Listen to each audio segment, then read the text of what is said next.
Hello, this is Ms. Nichols, and this slideshow is on atoms and materials in our electrostatics unit. The essential question for this video is, what are subatomic particles and how do they behave in different materials? So hopefully in some previous science class you were introduced to the idea of atom and you're pretty familiar with that. There are a bunch of different models for atoms, sort of simple ones and complicated ones. For the purposes of this class, we're mostly going to be using the Bohr atomic model. Understanding orbitals and their orbital geometry will add a level of richness, but also a lot of advanced math to this unit. So for introductory physics, usually we just assume we've got this thing in the middle and these things rotating in little concentric orbits around the outside is the model we're going to be using. And this is the model for the fundamental unit of what's called ordinary matter. Inside these atoms are subatomic particles, and we are always learning about more subatomic particles that exist in the universe, but there are a handful that are the primary ones that we're going to learn about or talk about, focus on in this class.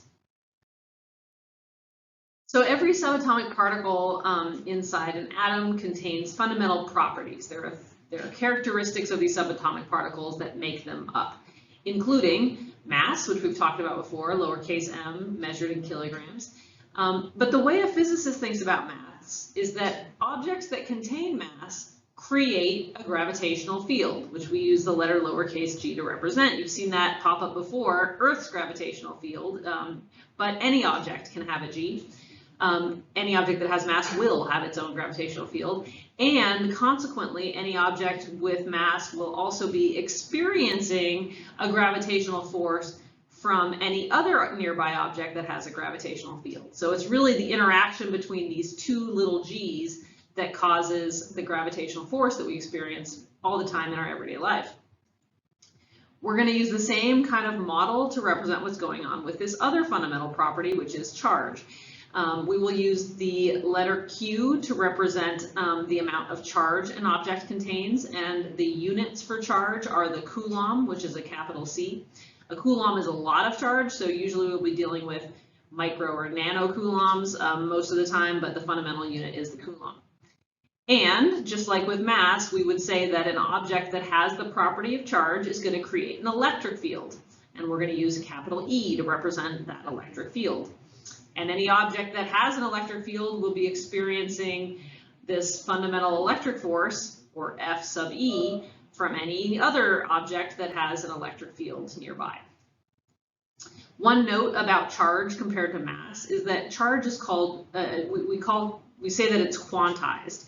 And that means that the smallest piece of charge that we know of, the only thing that really has charge, are electrons and protons. And we can't chop an electron in half to have the charge of half of an electron.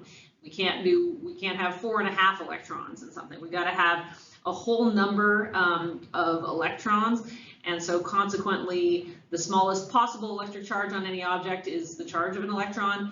And every object must have a whole number of electrons and protons, and that's called quantized. That magnitude of charge is given to you on your AP equation sheet, sometimes represented with a little e. So this is the electron charge magnitude, 1.6 times 10 to the negative 19th coulombs. Of course, mass is not quantized, right? So we can keep dividing things into any ratio of masses as far as we know, and there's no smallest mass. So that's a difference between charge and mass.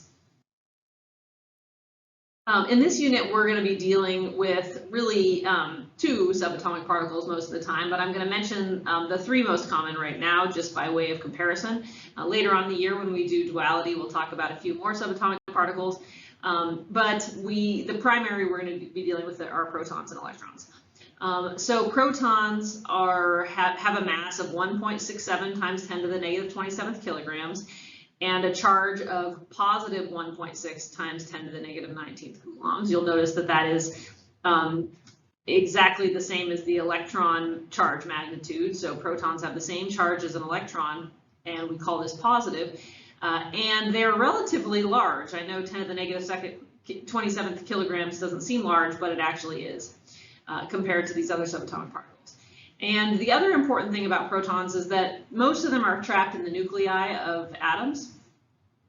There are occasionally free floating protons around, but in general, if they're in a nucleus, you can't get them out without a big problem. So we're going to leave the protons in the nucleus. They don't move around very much. They're pretty much stuck where they are inside their atoms. The other one we're going to be dealing with a lot is an electron, and the mass of the electron is 9.1 times 10 to the negative 31st kilograms. So you'll notice that's like 4 orders of magnitude smaller than a proton, so really tiny.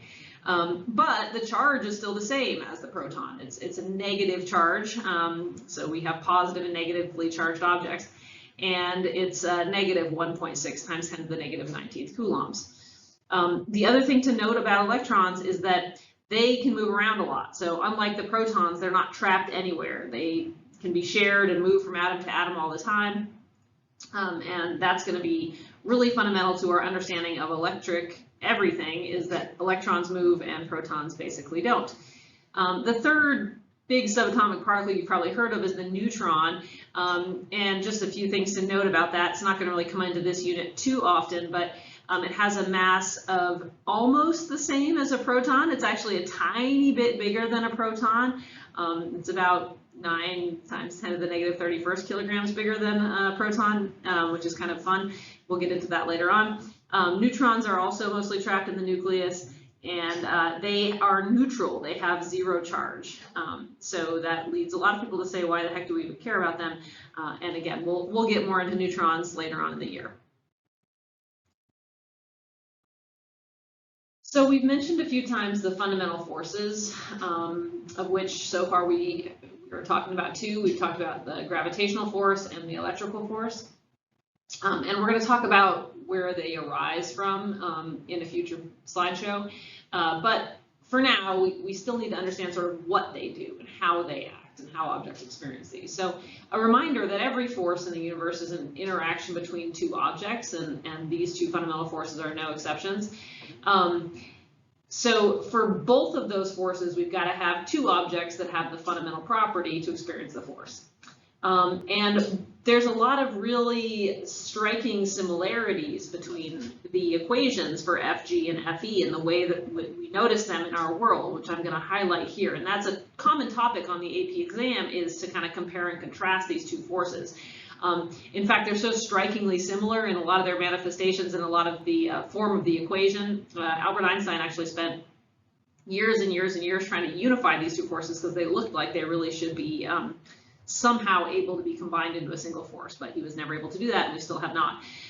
But in any case, what we do know is that both forces, the electric force and the gravitational force, require 2 objects, and that there is a linear relationship between the amount of each force and the mass and charge of each object. So if you double the mass of one object, the force doubles. If you double the mass of both objects, then the force quadruples because there's 2 masses in there. And the same is going to be true with charge. The other similarity is that both of these forces depend on the distance separating those objects. And more so, it's actually the same mathematical relationship. It's an inverse squared relationship between the force and the distance between the objects. So as the distance between the objects doubles, the force actually becomes smaller by a factor of 1 over 2 squared, or 1/4. So distance is a big deal here. As distance changes, the force changes pretty dramatically as these things get further apart. Both of these force equations contain what we call a universal constant, so something that we've just measured to very high accuracy to allow us to put these units into a common form, into a common force that that can be used in both of these cases. So for the gravitational force, we use a big G to represent the universal gravitational constant. And this is actually a very tiny value. It's given to you on your AP equation sheet. The value of G is 6.67 times 10 to the negative 11th. You probably won't need to use it in this class. You did in AP1 if you took that, but mostly I want you to know that it has a universal constant and that for G, it's a very small value. For electric force, we use a universal constant called Coulomb's constant, and it's a lowercase k in the equation. Actually, it's a little funky how they show it in the equation, but I'll get to that in a minute. But it's actually a huge value, especially compared to the universal gravitational constant. Coulomb's law is equal to 9 times, or Coulomb's constant is equal to 9 times 10 to the 9th with some big ugly units. You'll see this 1/4 pi E naught situation. Coulomb's constant, it turns out, is connected to another constant that was also established. And so sometimes in equations it's written as a K, and sometimes it's written this other way, 1/4 pi E naught. But either way, the value of that entire thing is 9 times 10 to the 9th. So I tend to think of it as K as a single constant. So here's the equation for Fg. You'll see that Fg is equal to a constant times the mass of object 1 times the mass of object 2 divided by the distance between them.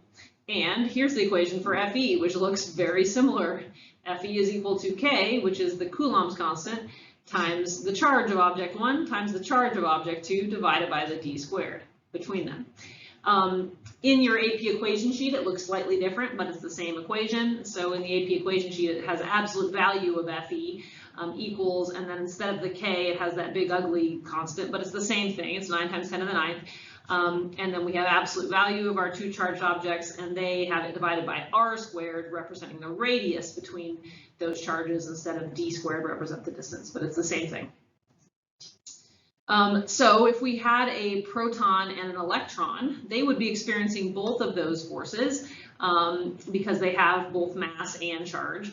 So how would the magnitude or the charge of those forces compare if we're talking about, like, you know, a hydrogen atom where they're located very close together in an atom?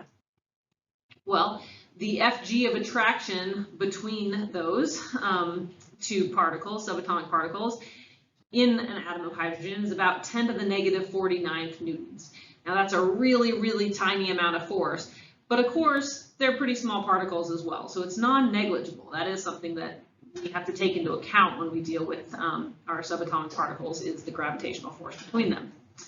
However, in the same hydrogen atom, if we calculated the electrical force between the proton and the electron, that electrical force is actually going to be 10 to the negative 10th newtons, which is way, way stronger than the gravitational force between them. So what that tells us is that at the subatomic level, typically, the electric force dominates the gravitational force, and that's why it's really important that we understand that particular force between our subatomic particles. So one difference, you saw the similarities on the last slide between those two forces, but one big difference that you're probably already aware of is that the electric force can attract or repel. Gravity only attracts. So gravity can never push two objects apart. There's no anti-gravity or anything of that nature. But for the electric force, it works kind of like a magnet, whereas we can attract or repel using the electric force. If you have two opposite charges, like shown in the top diagram there, they're going to be attracting each other, so opposite charges attract. And if you have like charges, so two negatives or two positives, they will be repelling each other. We use the same equation to calculate the force, it just, the direction of that force is going to depend on whether we are opposite or like charges, and we're just going to go ahead and draw that arrow in the right direction based on our understanding of these rules. One little note about electric force is that it's actually the basis of pretty much all the other forces than gravity that we've used. So we talked about the normal force, and we talked about the buoyant force, and we talked about tension and all these other little things. Those actually are all really electric force if you get down to it. Like, so tension in a rope, like, to understand tension in a rope, why does a rope exert tension? You got to go down into the atoms and understand that those atoms are being held together by electricity. The molecules are holding to other molecules in the rope by the electric force. So without this electric force, we'd have no rope. The rope would fall apart and we wouldn't have anything to pull. And same thing goes with the buoyant force and the normal force. objects in this world are not actually touching each other. You're actually levitating. Your electrons are being repelled by the electrons in the floor, and that's what's actually holding you up. So this thing that we call the normal force is actually just the repulsion between the electrons, the outermost electrons, in two objects that are getting close enough. And that repulsion can push things as we tend to think of normal force being like a physical object pushing, but it's actually the electric force that's pushing. So this is a big deal. Even though we tend to think that gravity is a bigger deal because we see lots of objects falling, in actuality, electric force is impacting everything around us all the time. So as we move through this unit, it is important to understand some properties and characteristics of atoms and their subatomic particles. The first one I'm going to talk about is conduction and what a conductor and an insulator are. So electrical conductivity is basically defined as how easy or difficult it is for electrons to move from one atom to another. It's very similar to thermal conductivity. In fact, objects that have a high thermal conductivity tend to have a high electrical conductivity as well. So like metals and things are highly thermally conductive and also highly electrically conductive. The amount of electrical conductivity an object has is determined by the number of protons in the atom and also just the orbital structure. So that's a little bit complicated. We don't need to have to calculate what it should be. We just need to realize that it's based on some of those orbital properties. There is, people have just measured and calculated the amount of conductivity of different materials, and you'll see on the far right end of increasing conductivity are things we tend to think of as good conductors, metals, and on the other end we have this category called insulators, which are things that it would be very difficult for electrons to move from one atom to the other. So you've probably heard the term insulator before, but we're going to define it as a material that has low electrical conductivity. Colloquially, we could say this is something that you could safely stick in a light socket. This would be because the electrons can't flow through that material and escape and cause problems or damage outside the light socket. The reason materials are insulators is because the nuclei of their atoms are hanging really tightly to all of the electrons. They don't want to give up their electrons, and they don't really want to accept any electrons either. They just want to keep them within the atom. Now these electrons are moving, they're constantly orbiting and spinning around in their atoms, but they can't really escape and move through the material or move off the material easily. This is a very stylized diagram. Obviously atoms aren't square and there's a lot of simplifications here, but if you could look inside an insulator, this is roughly what you would see, is just each atom contains the appropriate number of protons and the electrons are staying close to that nucleus, close to those protons, and they're not really crossing any kind of boundaries from one atom into the other. Some examples of materials that are insulators: wood, rubber, plastic, etc. All those things would be fine to stick into a light socket. So of course we're going to define a conductor as a material that has a high conductivity, aka something you should not stick into a light socket. For conductors, the atoms are not hanging onto their electrons very tightly. They're happily sharing them between each other, passing them back and forth to different materials. The valence electrons can move anywhere they want in the material. So if this is a neutrally charged conductor, you'll see that the electrons could be anywhere. They're not kind of stuck near their atoms. We still have the same number of electrons and protons in this situation, but they've moved all around. Some examples of conductors: metals are really good conductors. They often talk about the electron cloud in the metals. Water is a good conductor as long as it has any dissolved salts in it. Hot dogs, which of course are very similar to human hands, are also good conductors. So you probably should not stick hot dogs in light sockets because you'll notice that electrons can flow through them pretty easily.